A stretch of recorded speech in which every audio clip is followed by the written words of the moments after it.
Well, residents in the nation's capital have been making last-minute purchase of foods and other household items in case there is no resolution to the ongoing crisis tonight.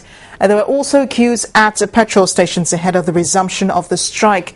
And at the airport, air travellers took advantage of the two-day break from the protest to make trips. Some of the residents appealed to the president to rescind his decision on the removal of fuel subsidy.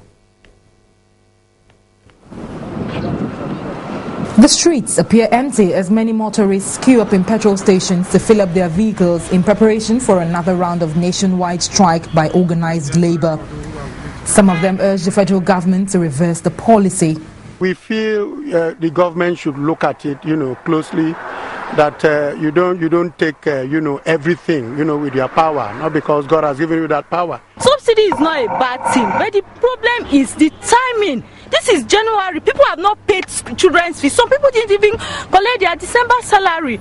The situation at the Utako market in Abuja was not different as residents bought foodstuffs just in anticipation of another week-long strike. We really do not know how long this second week is going to last, and for the mere fact that we are getting to the second week now, everyone is, freaking out already. We're hoping that they'll reach a consensus, but anything more than 65, I don't think we want to take it. And at the Nnamdi Azikiwe airport, there were passengers who wanted to get out of the city ahead of another round of strike. Many of them expressed concern at the inconvenience the strike has caused travellers, but still pledged their support for the organized labor and its civil society allies. If the masses say no, then I think it evolves on the president to go back. Let us sit down and negotiate. It's a sacrifice that all of us must make for a better Nigeria. All we need is a change.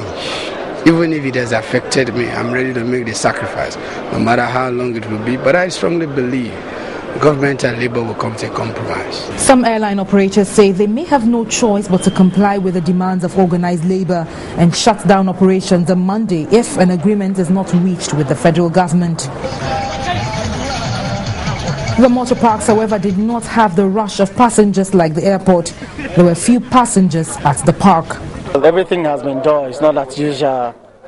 No more passengers like it used to be. And even you can see how the park is empty. It has not been easy. One of the hardships the strike has brought to residents of Abuja is the inability to do banking transactions. Only a few automatic teller machines, ATMs, dispensed cash.